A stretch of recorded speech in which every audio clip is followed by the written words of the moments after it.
Okay, let's talk about a phenomena that, for better or worse, is in any intimate relationship or in majority of intimate relationships. And it's the phenomena of attunement and transmitting with an intimate partner. And I'm going to focus on the wound pattern here. So we have A and B.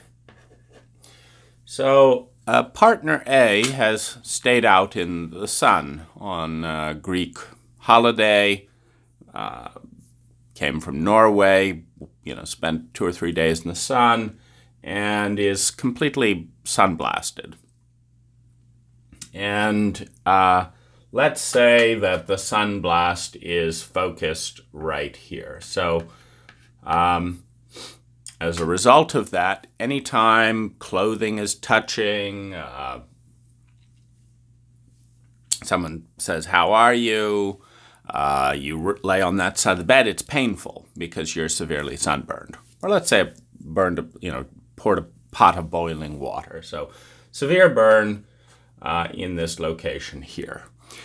Now, partner B has not been severely burned.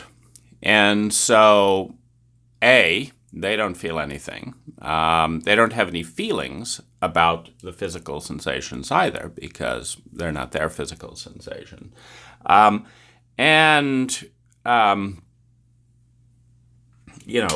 they don't know that there's a wound there, then when they say, they'll put both arms on the shoulders, like, "How are you?" and they'll learn that there's some pain there. And it's like, why? Why is there pain there? I just gave you a nice hug. And while I burned myself, etc. And often partner B may be a little bit forgetful. After all, it's not their sunburn, it's not their burn, and so, next day maybe they, again, whoops, sorry, they get it, they remembered. But rapidly, through scowls, grimaces, shouts, etc., they learn that they have to be really sensitive around this burn. And if they're not, the relationship doesn't work. Because if I've got a pot of boiling water, peeling off some of this skin, and you, as the person near me, insist on giving me warm hugs and squeezing this, and the scar breaks open and all that. If you insist on doing that, I am in so much pain around you that I can't afford the relationship. Meaning, there's other situations where that kind of behavior could literally kill you. There's other situations, a burn is one. It might kill you if you constantly break open the wound. But you certainly can't enjoy your day. And so what has to happen in order for partner B to have access to partner A is they must learn to work around and be attuned, not to the being of partner A, but to the wound of partner A. The being, I care about you, I love you, I see who you are, all of this. It's not that demands the primary attunement when you've got, a severe burn. It is the wound that requires the severe attunement. So you have this domain of the wound. Now,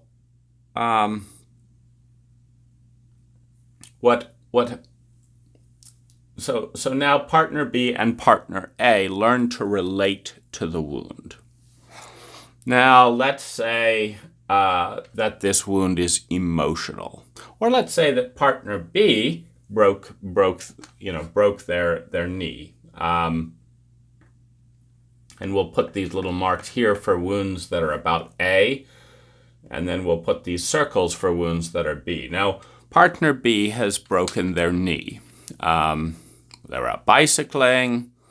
A dog ran out right in the trail. The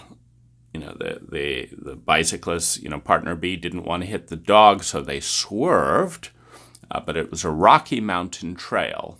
And so when they swerved, they hit a 1-foot rock, spewed forward, but it was a steep trail. So by the time they landed 20 feet below the path, hitting a boulder, their knee fractured, just ruptured open. Okay, so partner A likes running with partner B. Partner A is an active person, likes bicycling and stuff, and that's what they liked about partner B. So it's like, hey, let's get out and going. And it's like, are you an idiot? You don't see my knee is fractured open? It's like, oh my goodness. And so if partner A is unattuned to the wound, the relationship is over. Partner B is an 8 out of 10 pain. Partner B is emotionally frustrated because they can't be out bicycling. Partner B is, feel shame because, why did they fall? We shame people in our culture for making mistakes. And so, there's all this stuff going on. And so partner B is in emotional pain and physical pain, and then in emotional pain about the physical pain, and then in emotional pain about the emotional pain. It's a convoluted wound. And partner A is not sensitized, and so they add to the physical pain in the way they interact. They say things that make them feel, even worse. And partner B starts sending some of that pain back to partner A. Get the fuck out of here, not returning phone calls, etc. And one of two things will happen. Partner A will learn to be around partner B with a fractured knee and feeling shit about it. Or partner B will push partner A away. And so we now have partner A learning about the feelings about partner B. Partner A learns, for example, that partner B doesn't feel like a real man or a real woman or good enough if they can't move their body. So then partner A starts learning about the family wound, because the family wound says you're worth nothing if you can't get up and da-da-da. And the family wound says if you communicate pain, that you're weak somehow and worthless. So that's the family wound. That's a rupture in the emotional and the psyche. So partner A has to learn all that to understand why, if they say something like, gee, I guess you can't move your body, why is partner B so upset? Because what partner B is hearing is the term that you're worthless. So what we're doing is we're getting into the emotional wounds, which are no different than the physical wounds, except they're harder to detect and they're more convoluted because many of them are culturally based. So they're less intelligent. Nature only harms you or gives you pain signals. Nature gives you pain signals if you've damaged the physical body. The culture and your family gives you pain signals for all kinds of things. For example, if there is a secret, you've got an alcoholic in the family, then the family gives you pain signals if you tell the secret, because there's a deeper wound in the culture. The culture doesn't want to deal with its shadow and the people that aren't looking appropriate. And so the family doesn't want to deal with it either, so they don't get cast out of the culture. And what all of this is to say is that in areas of intense pain, person B must learn to be sensitive to person A, and person A must learn to be sensitive in person B. And, in a close romantic relationship, what this means is one of two things. Either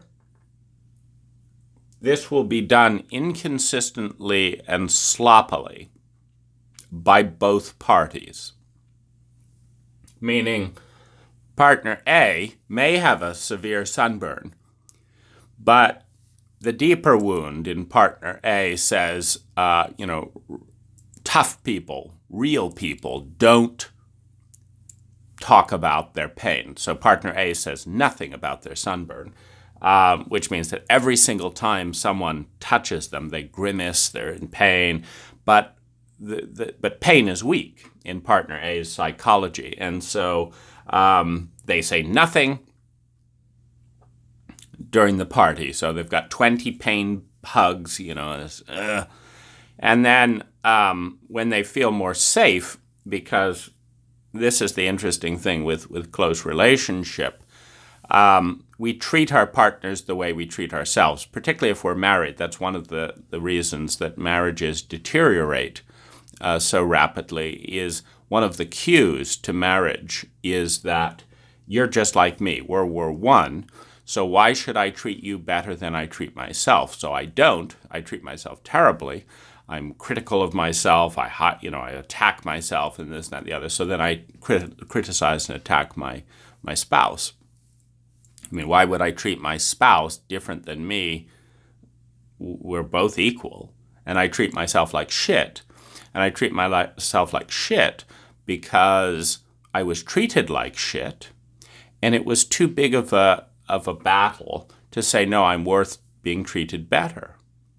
You see, when you're 5 years old and everyone treats you like shit, then if you say, no, I'm better than this, I deserve to be treated well, you've got the whole family system up in arms because they're being treated like shit. So why would you be better than them? And so they attack the 5-year-old and they get them to take, you're no better than us and we're all shit. And so, you shut up and you are not any better than us. And so it downgrades, the 5-year-old to the family system. And then, every time the 5-year-old tries to fight that battle, they've got 7 giants around them. 7 giants that are, 10 times heavier, 3 times taller. And they're like, you're going to die if you fight this battle. And so you're going to die, and so we're not going to fight the battle. So I guess I am a piece of shit. And so, okay, I'm a piece of shit. Now I'm married. Now we're one. We're one. So that must mean you're a piece of shit too, because you're now one with me. And nobody of any, if you were better than me, you certainly wouldn't have married me.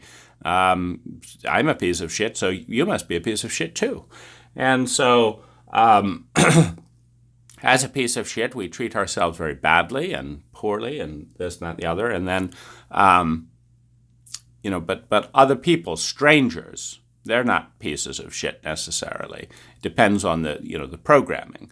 But like when there's a family secret, oh, don't tell this, that's why we're a piece of shit. And but those other people, they're better than us.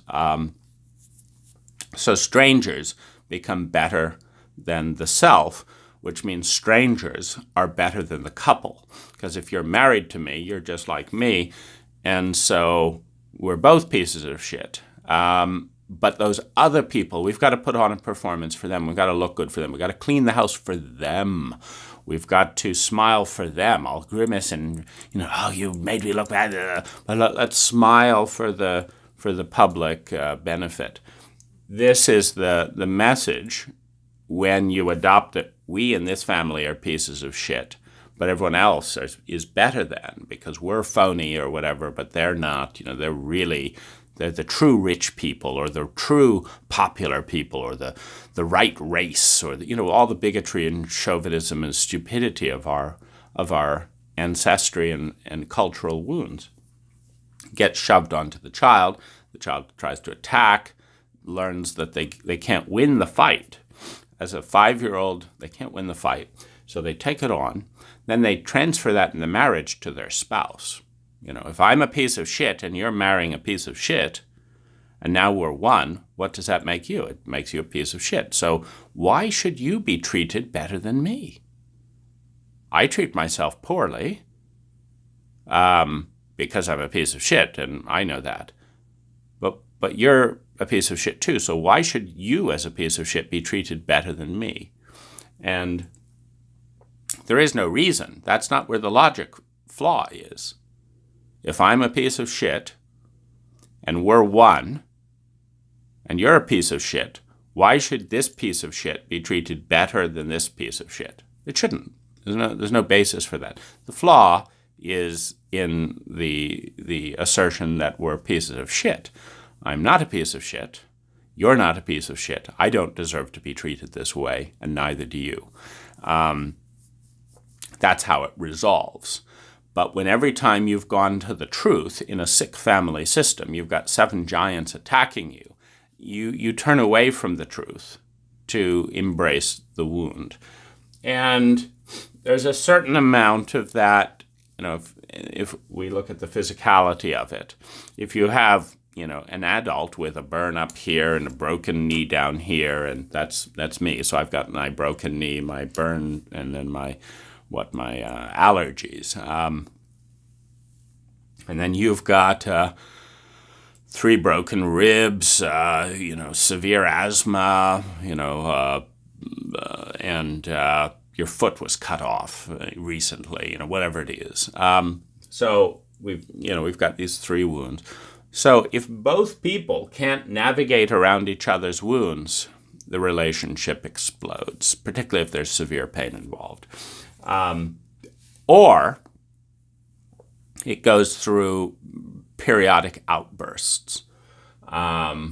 So it can be that I don't tell you about my pain because I'm ashamed of it. And you're not very sensitive to my pain because that's not what real men do, or whatever it is. And so I do have these severe burns. Periodically, both of us damage the wounds. And because it's so painful, it has to be processed. Pain is an energy, and so if we're both pretending this wound doesn't exist, and yet you just triggered 20 out of 10 pain, off the charts pain, and we're pretending it doesn't exist, the pain has to be shouted about, released. It has to flow through. All energy has to flow through. So the question is, if the burn can't be dealt with, how's it going to flow through? Now, pain can migrate over into anger, for example. And if anger is a strong emotion and pain is a weak emotion, these are cultural figments. But if that's the code that you're operating in, then the pain moves over into anger. And you've now got a 20 out of 10 anger that you need to express. But if you can't express it around the wound because wounds don't exist, because real people don't have wounds, then it has to go out into some other area. So you've got a 20 out of 10 angry charge, and the question is, where is it going to be expressed? And is it going to be expressed with the person? Well, typically, when you're in a spousal relationship, as I say, because typically we treat ourselves poorly at some level. Typically, if there's a pain at some level, it will be given to the spouse. Even if it's the boss. Let's say the boss bangs into this wound and you don't tell the boss because that would make you a bad employee. And you come home and you shout at your spouse because what? Well, you look around for something. They left the kitchen cupboard door open. Why do you do this? And then that throws them off balance because they've prepared you a nice dinner, they did all this, but you're looking at this little thing. So now it throws them off. So now they say something reactive, right? And then that's your real thing. And then you go on about that for 1 or 2 hours, and after 1 or 2 hours, they feel like shit, and you've processed all that energy through the system. And so that's, That's the shadow side of, marriage and wounding and rewounding and this and that. But the key thing that I want to look at is how this works on an emotional level. So at 7 years old, I was abandoned, and it was a horrible abandonment. My parents were fighting, and I wasn't included. I was really scared, and they had no interest in that. So it's like I don't even exist. And they took me to a mountaintop. They were so busy fighting that I didn't want to even go to that mountaintop, so I didn't exist there. And they told me to get out of the car, and they were so busy fighting and angry that at one point, my father just drove off. And I wasn't included in that either. And I spent 2 days up on a mountaintop, freezing, and my parents didn't even realize I was gone. I was so ashamed, and I didn't know what to do, and And I thought I was going to die many times over. I didn't know where to turn to. I felt terrified of, and that overloaded my system. That's what trauma is. I overloaded my system. And then at the end of all of that, it entered a timeless place. It's like I thought it would never end, and I would be, alone and lonely forever. And I'm abandoned, and, this, that, and the other. Now, this is the biggest pain of my life, but I'm with sociopathic parents, and they feel guilty, and so it's impossible to talk about it, because if I say anything, they'll feel more guilty, and they'll explode. They'll attack me for making them feel guilty. So I've got to pretend that, it's fine, because it's not okay to talk about how and cry and just go through how horrible that was, because real, I'm a boy, and real boys don't do that, and Dad's going to look down at me. So I have to decide between telling the truth and getting that pain off of my chest, or I have to decide between being a source of disgust. In other words, if I tell all that and relive that horror, and I'm looked at with disgust by my father, because real men don't do that, then that I can't bear it. So I lie and I dissociate from my own feelings. Now, when I abandon myself, my feelings, now we've got, there's no one taking care of that part of the psyche. The parents have betrayed the psyche. The culture betrayed the psyche by allowing those kinds of parents to have children. The strangers betrayed that part of the psyche by not responding. Nobody checked up to see where's your son, and so the son's gone through absolute terror and knows there's no one to turn to, and the one person they want to tell about it would feel disgusted with them if they told the truth. A 7-year-old boy, an 8-year-old boy can't deal with this, so they abandon themselves to look good and make Dad look good. Oh, Dad, it was nothing. Oh, I'm so relieved. See, now Dad feels better about himself because he feels like a shit for, doing this to his boy. So he feels better. So now he feels friendly to his son because his son has told a lie to protect his feelings, to protect the father's feelings. So the dad feels appreciative. And the son learns that the way to get my father's love is to lie about my feelings. And but the cost is that no one is taking care of that wound in the psyche. That's a moment in time that feels eternal, that's off the charts. And every single person in the dynamic, including the 7-year-old, is disowning that pain, is saying, you're not welcome here. Which means there's a huge charge of energy that nobody is integrating back into the system. Which means that there's a huge charge of energy. It's like a gravitational pull that is not being dealt with, which means it has influence, which means it's still a wound, because as a result of not being integrated, processed, felt, and moved through, that charge of energy is now a sensitive area. And it's a sensitive area because the 7-year-old knows that if the truth is told and that part is welcome home, that he doesn't get his father's love. And so the 7-year-old is rejecting it. And the 8-year-old learned that the only way the 7-year-old got love was by rejecting it. So the 8-year-old rejects it as well. So there's a whole series of ages that are rejecting this core truth. There's this core truth and wound of emotion. And as a result, more and more energy is spent to suppress that energy in order to survive in the dysfunctional family system. And as a result of that,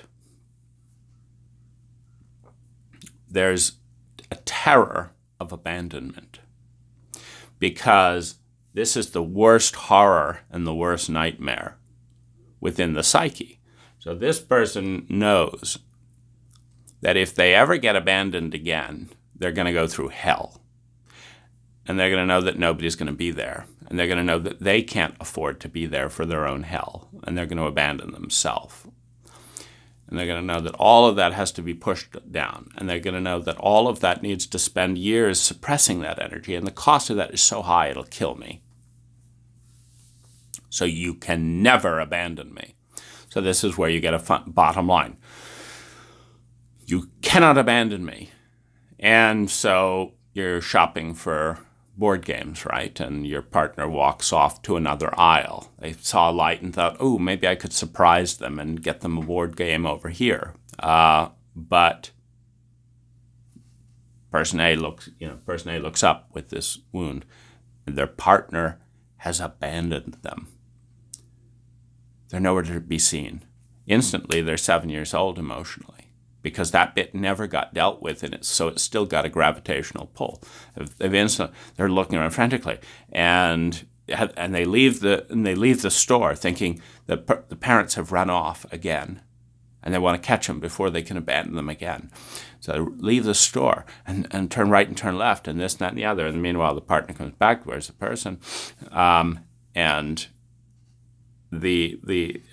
partner B, after just a little 5-minute kerfuffle, then they're back together. But partner A has relived a 7-year-old's trauma about being abandoned. Partner B has no idea. Partner B actually found a game to surprise him with and says, here's the game. Look, I found this. Partner A could care shit about the game. You fucking bastard, this and that. But they have to lie because there's a whole emotional moment that went on that was 20 years long.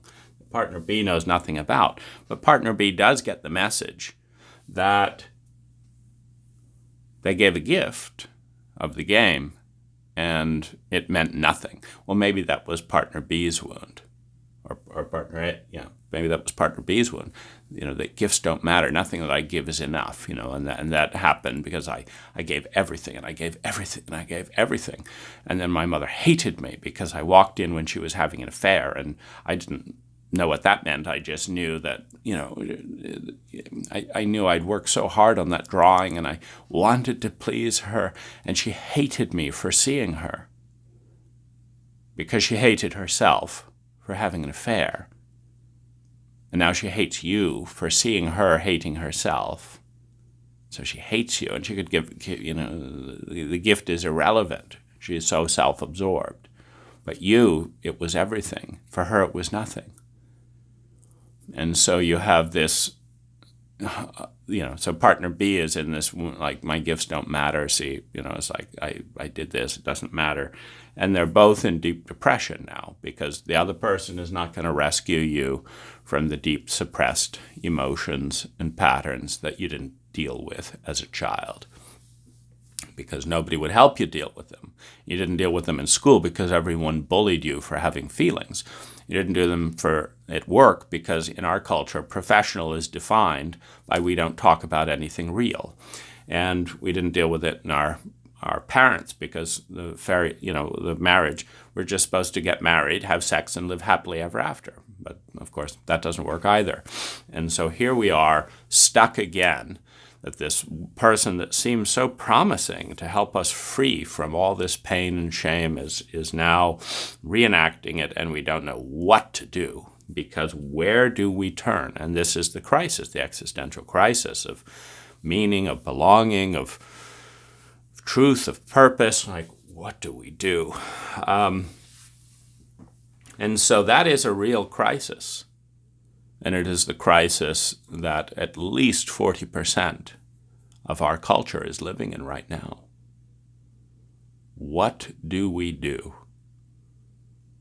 when even our partner triggers the wound, and when the coding and programming we have is that we can't tell the truth? That's the one thing we cannot do. And even if we did, our partner doesn't have a clue what to do with it, because our partner learned the same wounds. I mean, if we tell the truth and say, I just feel so terrible, I feel so small, and then the partner looks at you with disgust, confirming that that's what we do in this culture, then there's nowhere to go, because it's too difficult to negotiate back into some sense of dignity from that. So is that the end of the relationship?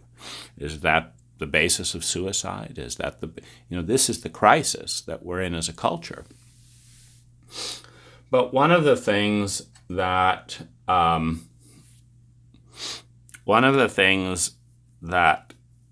goes on is a greater and greater sensitivity to the wound. And it's it's important to understand that you have the core moment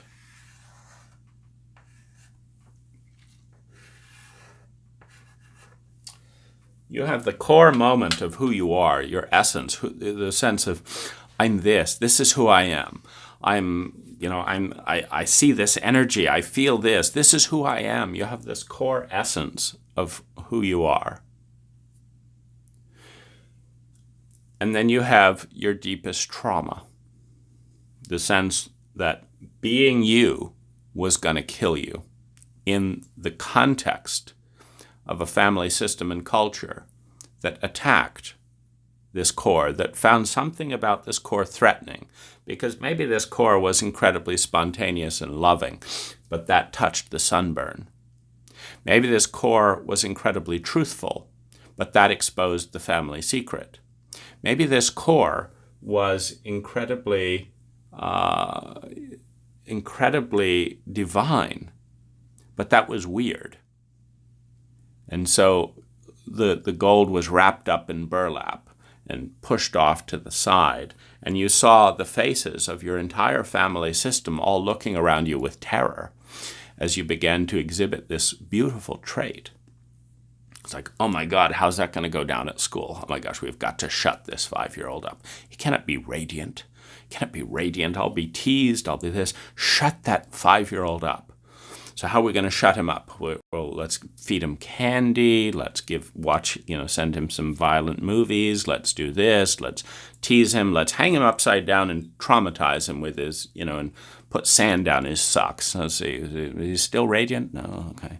And this, let's do this, and let's get him into some semblance of normalcy for our culture. So that he doesn't embarrass everything. And what that 5-year-old is experiencing is a consistent education that their radiance, their beauty, their essence, their core is terrifying, is unwelcome, is exhausting, everyone hates it. And they want others to be happy. So they turn the desire to please and make the other happy is leading them to come back at the system around them, at the giants. Every infant, every child is surrounded by giants, and the facial expressions on the giants' faces communicate volumes about what is welcome and what is not welcome of the psychic energy in that family. And more than 90% of all of the energy of that child is not welcome.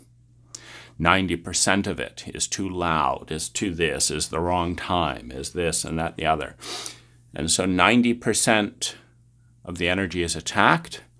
And then there's the core wound that I'm not good enough, that the core of me, that is everything, that is abundant life and divinity, where all energy flows from, it's not good enough. And I've got 7 angry giants around me, ready to kill me, ready to bully me, ready to humiliate me, ready to attack me if I bring this energy into the world. I want to please them so that I don't get bullied and attacked. And the bullies are right there with a long list of ways that they can be pleased. Oh, good, you finally want to please us. Good, well, shut up. Don't say anything. Don't move. Don't do that. Don't do this. Lie about this. Tell the truth here, but lie about this. Don't point out what I'm feeling. Anything else? Well, we'll tell you if there's anything else. And the child starts absorbing the toxicity of the environment around them. And pretty soon they're as tired and irritable and overwhelmed and painful as everyone else. And so they start crying and screaming and with all that pain that they're being asked to deal with. And then the parent says, well, don't tell anyone that you're in pain. Shut up. Do this, or have some sugar. Drink some sugar. Eat something. And we have an obesity epidemic. Eat something. Don't tell us what you're feeling. And so then the child learns that program and gets drugged up and can barely function. So and of course they can barely function. But then we want you to be super smart at school, but not smart enough to see that the education system is rigged. It's like, do we learn how to build a house at school? No, we all need houses, but we don't learn that. Do you learn how to have a healthy relationship at school? No, we all need healthy relationships, but so we don't learn that either. Do we learn how to cook healthy organic food and prepare it? No, we all need to eat every day healthy food, so we make sure not to teach that either. Well, do we learn how to start a business in school because we're a capitalist economy? No. We all need to make money, so we make absolutely certain that we don't learn anything about money in school. But you have to be really smart, but not smart enough to notice the gap in intelligence in the education curriculum. Be smart in this area, be smart in mathematics, but not be smart enough to ask, why are we learning mathematics rather than building these homeless people a house? Why are you saying you don't want hyperactive kids and selling Coke in the vending machines? Don't be smart enough to challenge the parental system. Be smart enough to go along with the ignorance of the system. It's like there's only so many people that can do that, and then they're lauded as be like these people, and then everyone else are losers. So there's all this confusion, and you might have 100% of children or 98% of children being born highly energized, highly creative, highly versatile. They could learn any language, etc. By the time they've come out the end of high school, they're depressed, suicidal, want to cut themselves because they're mirroring the stupidity, the wound around them. Now, let's say that I have a wound that I never got seen. Because every time I told the truth about who I was and this and that, it was attacked, it was obfuscated, nobody wanted to look at it. So I have this terrible wound that nobody sees me. And I'm talking and my wife is turning away. This actually happens. I'm talking and my wife's turning away. And I've picked my wife because I want to be seen. I want someone to see me, finally, right? She's turning away.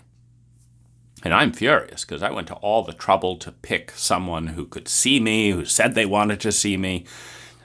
Here they are, I'm all bottled up with all this energy, and they're turning away. And so... I'm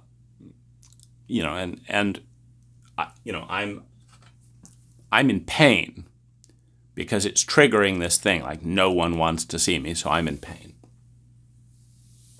Well, my wife's dealing with her own stuff, all this stuff. But, so what do? well, I've got to cause my wife some pain so that she doesn't do this to me, right? She doesn't just, and so I'll do something to communicate to my wife that it's not okay to turn her back on me when I'm talking about feelings. And so I've got to get her to learn the habit of facing me and saying what makes me feel good. So I feel good when someone looks me in the eye and says, oh, that's so interesting. But you're turning your back and saying, and I'm not even sure if you're listening. So I attack. It's like, hey, I'm talking to you. Don't just turn your back on me. I'm talking to you. Turn around. Look up. Tell me what I just said. And so I'm angry, because you are going to learn how to treat me with respect, So, she's learning that there's this wound. She's learning that there's this wound, that there's this little boy in there that feels completely invisible, that feels so alone. And she's learning that there's an adolescent in there that's angry about that, and that he's going to, get her to show some care for that little boy. And as a result, I cause pain to her until she stops behaving in the way that causes pain for me. Now, I can do it with criticism. I can do it with withdrawal. I can do it with sarcasm. I can do it with direct requests. I can do it with complaints. I can do it with tantrums. I can do it with any number of things. I can manipulate. I can do it with bribes. Every time you leave the door open when I told you to close the door, you have to pay me $5. And it's not important enough to you that I want the door closed and the flies are coming in and da-da-da. It's not important. I know I'm not important, but, you'll do it for your $5 because that's more important than me. I know you don't love me really. You love your money, so give me your money and we'll let it be quits, And so in this dynamic, and it's very important to recognize all these personas because they're all present. Meaning there's the grouch, there's the manipulator, there's the tyrant, there's all of the whole spectrum of self is organized around the wound, because when you have your core wound and it doesn't get resolved, you have to build up layers and layers to protect the wound. It's like if you've got, 10 out of 10 pain around burns and you're in trauma around that, suddenly you need a shoulder pad. And then you need another big pad around the pad, because what if someone stole the pad? And then you need a guard to make sure that people get out of the way of the pads, because now they're going to bang into the pads, and that, is awkward. So now you need to hire a security guard to walk on this side so that you don't do this. And then, there was some, the security guard was embezzling. And so you need an accountant to pay the security. And so what I'm getting at is that when we don't resolve our core wound, we get more and more infrastructure built up around the wound until eventually there's no room for the core self. It's an inconvenient distraction from the management of the pain of the core wound. I've got to keep busy because then I might feel my wound, and then I've got to be around busy friends so that I'm not asked the obvious question, well, if you've got complete control of your time, why are you so busy and out of breath? I mean, why do you have less time as a rich American than a homeless person on the street? Why is it that with all your power and success, you have less time to think than that guy over there? Why don't you give it all up and think? Or why don't you, stop scheduling, 10,000 items that are completely superfluous to your well-being? You can't ask that to someone who's hiding behind busyness because there's no answer. So you have to find other busy people who are in the same dynamic, and then they'll all compete to be more busy and this, that, and the other. And so then you got to find those people, and then you got to get rid of the people who have time, because that makes you look like an idiot. So you get rid of all the people that have loads of time. And pretty soon you're in your whole life is designed around protecting the wound, basically. Now, the other mode is to heal the wound and build a life around the core energy. And this is, of course, a much more challenging undertaking because it takes consciousness, because you have to go back to that 7-year-old who learned that they would die if they expressed their core self.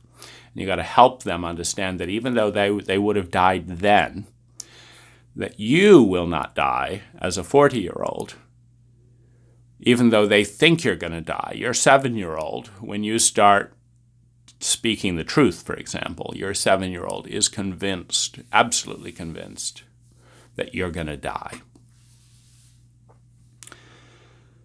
And they can't understand a reality in which the giants around you aren't going to kill you. And if you haven't integrated and understood why your 7-year-old feels that way, then you don't have the relationship to negotiate and partner with your 7-year-old. So you don't understand why you feel like you're going to die. So you don't even necessarily understand that there's a difference between you as a 7-year-old and you as a 40-year-old. You just know that you have life and death panics as you get close to becoming who you really are. And then it becomes like, gee, maybe it's not a good idea to be who you really are because I feel like I'm going to die. I don't know why, but I only have that feeling when I'm telling the truth. So, I don't know. No one else is telling the truth around me. Maybe it is a good idea never to tell the truth. And so we have this collapse.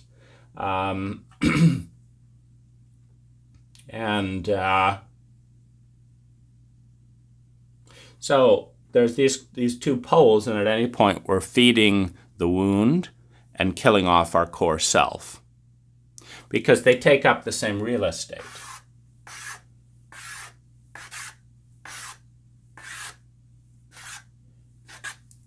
So as the wound expands, there's no room for the core self. As the core self expands, there's no room for the wound. But really, there's no room for the defenses that we've built up to protect the wound from exhausting levels of pain, from trauma. And this is the crisis that we find ourselves in. I don't want to feel terrible, but as I go closer to the wound, I feel terrible. And I don't want to feel terrible. Well, let's have a beer. Let's have let's have a party. Let's act out. Let's watch some porn. Now we can numb out. So if I have this pain around not being seen, and every time, and the way that shows up for me is my wife turns her back on me when I'm talking about something important, and she turns her back on me, and suddenly I'm 2 years old again, and nobody's listening, and I'm helpless, and if I give her enough grief, she will learn that she has to turn her back in another way if she's going to be passive-aggressive. Like, she's going to have to learn to face me, smile at me, and think about something else if she's committed to passive-aggressive behavior. Or she's going to have to say something like, well, nobody listened to me either. Why should I listen to you? And deal with her wound. Or she's going to have to learn to be present to me so that I can feel okay and that my wound is not being triggered. She's going to have to learn to be sensitive to my wound, emotionally, mentally, spiritually, physically, and financially. And so, like, if I have a mania because at 2 years old I thought I was going to die and my parents were always poor and da da da da da, and so every penny is, a life and death thing, and my wife spends $5 on milk when there was a $3 coupon and she missed the coupon. We're going to die. We're going to die because she missed the coupon. That's the voice inside. And of course, I feel like an idiot for saying we're going to die, we're going to die. So I have to, of course, caveat it and put it into appropriate, sophisticated language. Like, we in this family, we don't like wasting money. Money is an important thing. Do you want your child to go to college? Do you want to have a Gucci handbag? Do you want this? Do you want any of this? Do you want to die? Da, da, da. I have to really phrase that this is a huge deal and that sophisticated people would have gotten that coupon because otherwise I'll just look foolish, right? So I'm going to mask my core panic, which basically is a 2-year-old's message they're going to die because there wasn't enough money, and $3 was a big deal back then, but now it's not the slightest bit of an issue. But I'm still stuck there because it didn't get dealt with. And so in this way, we demand that our partner, my wife looks around and says, look, you're a millionaire. We're not going to die because I didn't get a coupon. I don't want to go around spending my life getting coupons. I'm not interested in driving the cost down of everyone. We have more money than most of these people. Give them some money. I don't want to live in poverty, paranoia, and fear unnecessarily for the rest of my life. Could you give it up on the coupons? You see, but if she says that, and we haven't dealt with the core wound, which is that I'm going to die because I don't have enough, and that has not been resolved by anyone. Of course, it didn't get resolved at school. Of course, in our culture, of course, it didn't get resolved at work and didn't get resolved there. Then she's traipsing on the wound, that 2-year-old's panic that nobody was there for. And so in this way, we will transfer the wound and the sensitivity around the wound to our partner, 1. We will act out violently and inappropriately from time to time, 2. 3, the relationship will end. Or 4, and this is what gets really interesting, 4, we will learn where these core wounds came from. We will go back to the original age. And we will do for that original age what was never done for that age by anyone. We will hold that age. We will listen to that age. We will love that age. And we will let the waves of energy come up from that age every single time until that age is healed, until all the charge and baggage that was handed by giants to that 5-year-old is lifted. And that 5-year-old is never asked again to kill itself in order to protect a parent's wound, to hide the truth in order to protect the parent's insanity, to hurt oneself to protect the parent's addiction. When the 5-year-old learns that that is no longer necessary and no longer wanted, the wound lifts. When the wound lifts, all the energy and armature spent to defend that wound from incredible pain can lift as well. When that energy is freed up, now you've got tons of energy, and that can go to honor and express the core self. And this is the process where, in some ways, and I said it's a neutral thing that we get attuned to each other's wounds. And if the wound doesn't get healed, after 10 years of close marriage, some stranger will come up and try and hug her husband, and they'll coach them. No, no, no, no, no, that's not what you do. He'll get upset if you do this. You have to approach him like this, and then like this, and like this. And the spouse will acculturate her friends to her husband or protect her husband from the world by saying, oh, you wouldn't be good for my husband. My husband wouldn't like you at all. Why? Well, you speak the truth, and that's not what we do in this family. So no, you can't come over to dinner. I think you've got the vibe that my husband would like. Well, what's that vibe? Well, you pamper. You indulge the masculine at the expense of the feminine. You're not sentimental. You do this, and then you do this, and you do this.